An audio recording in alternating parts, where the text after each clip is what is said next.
গালাগালি ছাড়াও মাঝে মাঝে বিএনপির লোকেরা ইন্টারেস্টিং কমেন্ট করে আমার প্রোফাইলে। আজকে একটা ইন্টারেস্টিং কমেন্ট করেছে। এটা হইতেছে এটা একটু ভুলভাল আছে, বানান টানানে, যাই হোক পড়ি আর কি। সে কইতেছে বিএনপির বেশিরভাগ ভোট গ্রাম অঞ্চলে, যারা টক শো তেমন দেখে না, দেখলেও আপনি যেভাবে এক্সপ্লেন করেন সেভাবে চিন্তা করে না। তারা জানে দুইটা পক্ষ, BNP and Awami League. Vote হয় বিএনপি অথবা আওয়ামী লীগ, এর বাইরে কোনো অপশন এখনো পর্যন্ত তাদের কাছে এখনো নাই।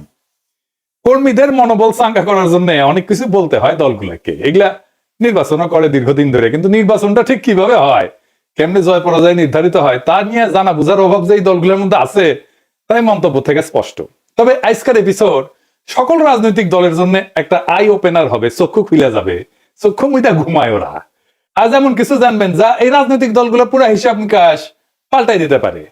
আমি এই কাজটা হাজিনা পর থেকে করতেছি, আজ যা দেখাবো তাই তো যে স্যাম্পল, ভাইবেন না আমি নির্বাচন নিয়ে সকল গুড় তত্ত্ব কইয়া দিতেছি। আজকে খুবই সামান্য কব, নির্বাচনে আসল খেলা পরে শুরু হবে, টের পাইবেন।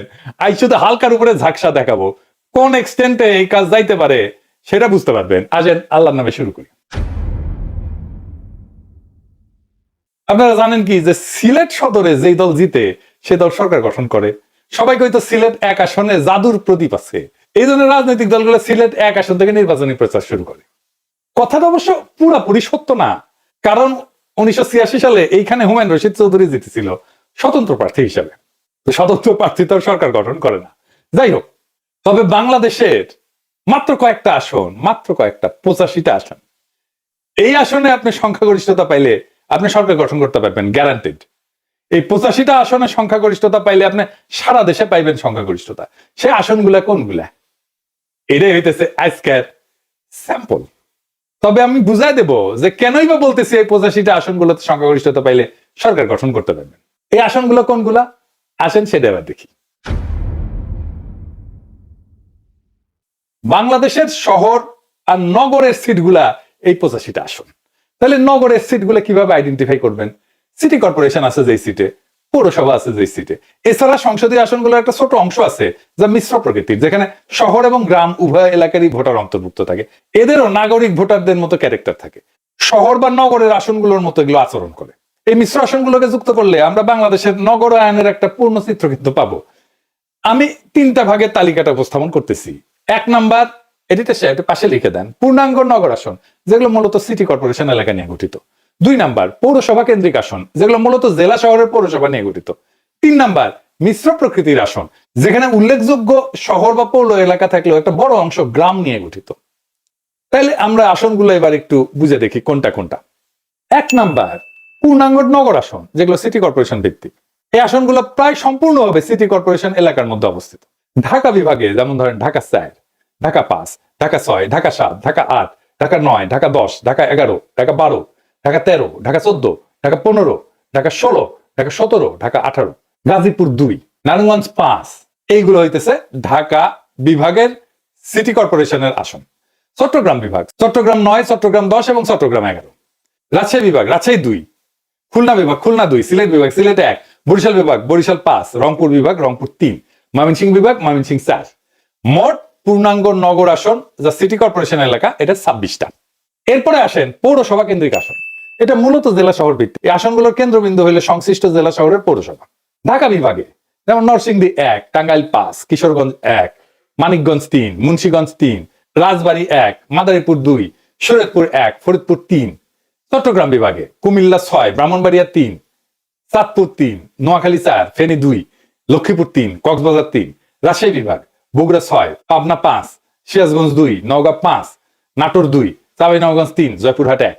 খুলনা বিভাগ যশোর 3, সাতক্ষীরা 2, বাগেরহাট 2, কুষ্টিয়া 3, ঝিনাইদহ 2, চুয়াডাঙ্গা 1, মেহেরপুর 1, নড়াইল 1, মাগুরা 1। সিলেট বিভাগ সুনামগঞ্জ 3, মৌলভীবাজার 3, হবিগঞ্জ 3। বরিশাল বিভাগ পটুয়াখালী 1, ভোলা 1, পিরোজপুর 1, ঝালকাঠি 2, বরগুনা 1। রংপুর বিভাগ দিনাজপুর 3, গাইবান্ধা 2, কুড়িগ্রাম 1, নীলফামারী 2, লালমনিরহাট 3, পঞ্চগড় 1, ঠাকুরগাঁও 1। ময়মনসিংহ বিভাগ জামালপুর 5, শেরপুর 1, নেত্রকোনা 2। মোট পৌরসভা কেন্দ্রিক আসন 50টা। মিশ্র প্রকৃতির আসন, এটা খুব বেশি না, শহর এবং গ্রামের সমন্বয়। এই আসনগুলোতে গুরুত্বপূর্ণ পৌরসভা বা শহর এলাকা থাকলেও একটা বড় অংশ থাকে গ্রামীণ এলাকা নিয়ে গঠিত। ঢাকা বিভাগে যেমন ধরেন গাজীপুর, গাজীপুর 1 যেটা, এটা কালিয়াকৈর পৌরসভা এবং গ্রামীণ এলাকা নিয়ে গঠিত। গাজীপুর 3, এটা শ্রীপুর পৌরসভা এবং গ্রামীণ এলাকা নিয়ে গঠিত। নরসিংদী 2 আসনটা পলাশ পৌরসভা এবং গ্রামীণ এলাকা নিয়ে গঠিত। নারায়ণগঞ্জ 4 আসনটা সিদ্ধিরগঞ্জ এবং ফতুল্লা নিয়ে গঠিত। চট্টগ্রাম বিভাগে চট্টগ্রাম 8, এটা বোয়ালখালী পৌরসভা এবং সিটি কর্পোরেশনের আংশিক নিয়ে গঠিত। রাঙামাটি, খাগড়াছড়ি আর বান্দরবান এই 3টা পার্বত্য জেলার আসনগুলা সদর পৌরসভা থাকলেও যে এলাকা গ্রামীণ এবং পাহাড়ি।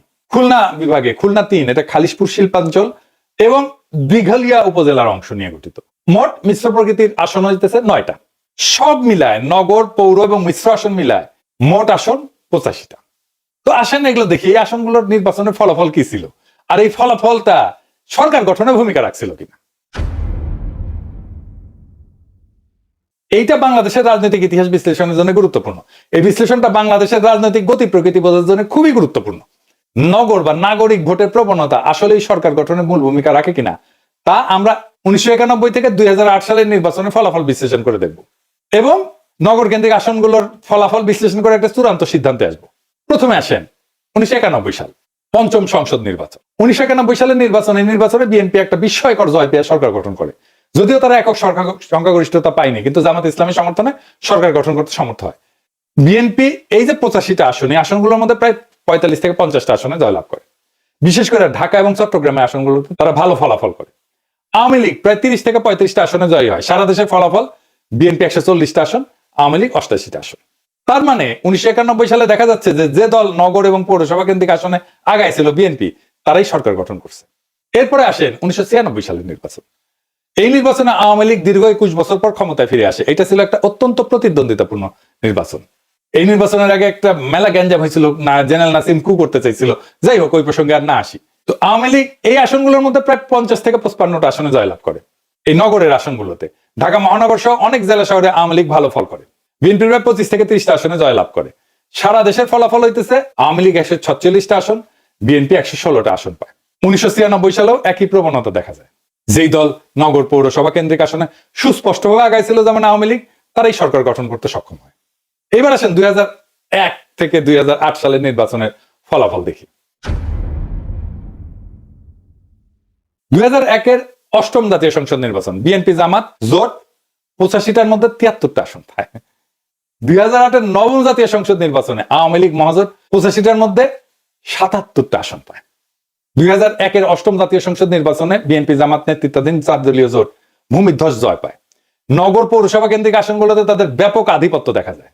এই যে পূর্ণাঙ্গ নগর আসন সিটি কর্পোরেশন 26টার মধ্যে বিএনপি জামাত পায় 24টা আসন। বিশেষ করে ঢাকা, চট্টগ্রাম, রাজশাহী, খুলনা মহানগরে প্রায় সব কয়টা আসনই তারা পায়। আওয়ামী লীগ মাত্র কয়েকটা আসনে জয় হইতে পারে। পৌরসভা কেন্দ্রিক আসনগুলো 50টার মধ্যে বিএনপি জামাত প্রায় 42টা আসন পায়। দেশে প্রায় সকল জেলা শহরের আসনে তাদের প্রার্থীরা জয়লাভ করে।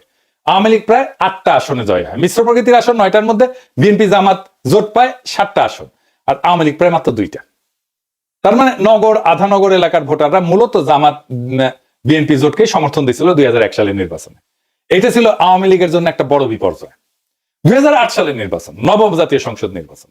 আমরা জানি এই নির্বাচনে আওয়ামী লীগ নেতৃত্বাধীন মহাজোট বিপুল সংখ্যাগরিষ্ঠতা অর্জন করে, যা 2001 সালের ফলাফলের সম্পূর্ণ বিপরীত চিত্র। পূর্ণাঙ্গ নগর আসন সিটি কর্পোরেশন আসনে 26টার মধ্যে আওয়ামী লীগ সব কয়টা আসনে জয়লাভ করে, সব, একটাও বাদ ছিল না। ঢাকা, চট্টগ্রাম সহ সকল সিটি কর্পোরেশন আসলে মহাজোটের প্রার্থীরা বিপুল ভোটে জয়ী হয়। বিএনপি জামাত জোট কোনো আসনই পায়নি। পৌরসভা কেন্দ্রিক আসন 50টার মধ্যে আওয়ামী লীগ মহাজোট 45টা আসনে জয়ী হয়। বিএনপি জামাত মাত্র 5টা আসনের মতো পায়। মিশ্র প্রকৃতির আসন 9টার মধ্যে আওয়ামী লীগ 6টা আসন পায়, আর বিএনপি জামাত পায় 3টা আসন। এই নির্বাচনে নগর পৌর এলাকার ভোটাররা পুরোপুরি আওয়ামী লীগ নেতৃত্বাধীন মহাজোটের দিকে ঝুঁকে পড়ে। বিএনপি জামাত জোটের ভরাডুবি হয়, বিশেষ করে শহরাঞ্চলে তারা প্রায় নিশ্চিহ্ন হয়ে যায়। এই তথ্য থেকে স্পষ্ট যে বাংলাদেশের নগর এবং পৌরসভা কেন্দ্রিক আসনগুলোর ভোটাররা নির্দিষ্ট কোনো দলের স্থায়ী সমর্থক না, এবং জাতীয় রাজনৈতিক প্রেক্ষাপট অনুযায়ী তাদের ভোটের ধারা পরিবর্তিত হয়। তো এই 4টা নির্বাচনের আলোকে ফলাফল বিশ্লেষণ করলে একটা সুস্পষ্ট প্যাটার্ন বা ধারা লক্ষ্য করা যায়। এটি শেষে পাশে একটা টেবিল করে নির্বাচনের বছর, নগর আসনে বিজয়ী, সরকার গঠনকারী দল এবং নগর আসনের ভূমিকা। 1991 নগর আসনে বিজয়ী বিএনপি, সরকার গঠনকারী দল বিএনপি। নগর আসনের ভূমিকা কি? নির্ণায়ক ভূমিকা। 1996 নগর আসনে বিজয়ী আওয়ামী লীগ, সরকার গঠন আওয়ামী লীগ। নগর আসনগুলোর ভূমিকা নির্ণায়ক। 2001 নগর আসনে বিজয়ী বিএনপি জামাত, সরকার গঠন করে বিএনপি জামাত, নগর আসনের ভূমিকা নির্ণায়ক। 2008 নগর আসনে বিজয়ী আওয়ামী লীগ, সরকার গঠন করে আওয়ামী লীগ মহাজোট, এবং নগরের আসনগুলোর ভূমিকা নির্ণায়ক। এই সেটটা অবাধ এবং প্রতিদ্বন্দ্বিতাপূর্ণ নির্বাচনের ফলাফল বিশ্লেষণ করে এটা সুস্পষ্টভাবে প্রতীয়মান হয় যে দল বা জোট বাংলাদেশের নগর বা পৌরসভা কেন্দ্রিক আসনগুলোতে আগায় থাকে তারাই সরকার গঠন করে। এরাই মূলত সুইং ভোটার। এই আসনগুলো কোনো দলের একচেটিয়া না। এর কারণ কি হইতে পারে? এর কয়েকটা সম্ভাব্য কারণ হইতে পারে। এক নম্বর হইতেছে জাতীয় ইস্যুতে সংবেদনশীলতা। শহরের ভোটাররা জাতীয় পর্যায়ে রাজনৈতিক অর্থনৈতিক ইস্যুতে বেশি সচেতন এবং সংবেদনশীল হয়। তাদের ভোট জাতীয় প্রবণতার একটা শক্তিশালী নির্দেশক হিসেবে কাজ করে। 2 নম্বর মিডিয়ার প্রভাব। গণমাধ্যম, সামাজিক যোগাযোগ মাধ্যমের প্রভাব শহরাঞ্চলে বেশি, যা জনমত গঠনে গুরুত্বপূর্ণ ভূমিকা রাখে। 3 নম্বর হচ্ছে সুইং ভোটার। গ্রামীণ এলাকার চেয়ে শহরাঞ্চলে সুইং ভোটার বা দোদুল্যমান ভোটারের সংখ্যা বেশি। এই ভোটারেরা নির্দিষ্ট কোনো দলের প্রতি অনুগত না থেকে পরিস্থিতি অনুযায়ী ভোট দেন, যা নির্বাচনের ফলাফল নির্ধারণে ভূমিকা রাখে। আরেকটা বিষয় হইতেছে যে এই শহরে যারা থাকে তাদের সাথে গ্রামের একটা যোগাযোগ থাকে। তারা গ্রামে যায়, আসে। গ্রামের ছাত্ররা শহরে আসে, পড়াশোনা করে, তারা গ্রামে যায়, তাদের মতামত রাখে। এইভাবেই গ্রামের উপরে শহরের একটা ভূমিকা পড়ে। আরেকটা কারণ হচ্ছে গ্রামীণ ভোটাররা স্থায়ী, কিন্তু নগরের ভোটাররা স্থায়ী না। তাই নগরের ডেমোগ্রাফি প্রতিনিয়ত পরিবর্তিত হয়। যে আসনগুলোতে জিতলে সরকার গঠন সুনিশ্চিত তাকে বলা হয় বেলওয়েদার আসন। সুতরাং নগর পৌরসভা কেন্দ্রিক আসনগুলোতে বাংলাদেশের নির্বাচনের বেলওয়েদার বা নির্ধারক হিসেবে বিবেচনা করা যেতে পারে।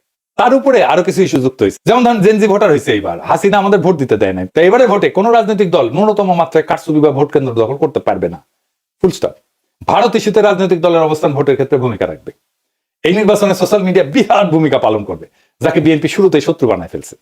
আর এই নির্বাচনে প্রখর মেধার অল্প কিছু রাজনৈতিক মানুষ যদি নির্বাচনে কোনো দল বা জোটকে বিজয়ী দেখতে চায় আর সেইভাবে তাদের সাহায্য করে বয়ান তৈরি করে দিতে, তাহলে সেই দল বা জোট জিতবে। লিখে রাখতে পারেন, এবারের নির্বাচন ক্ষমতার না, নিয়তির লড়াই। এইবার খেলা শুধু গণনায় হবে না, হবে বুদ্ধি, কৌশল আর সাহসের খেলায়। বিএনপি যদি ভাবে গ্রামেই তাদের ভোট আর সেই ভোট দিয়ে সরকার গঠন হবে, তাহলে তারা ভুল করতেছে। আর যারা শহরের কিছু বক্তৃতার ফেসবুক লাইভ দিয়ে জিতবে বলে মনে করতেছে, তারা বোকা স্বর্গে বাস করতেছে। জয় হবে তাদের যারা অন্তঃশ্বাস শূন্য দলান্ধতা ভাঙ্গা একটা বড় রাজনৈতিক ফ্রন্ট তৈরি করতে পারবে। যারা বুঝবে এবার শুধু পুরনো রাজনৈতিক শক্তি, ভারতের সম্প্রসারণবাদের দেশীয় ল্যাসপেন্সারদের হারালেই হবে না, মানুষকেও জয় করতে হবে।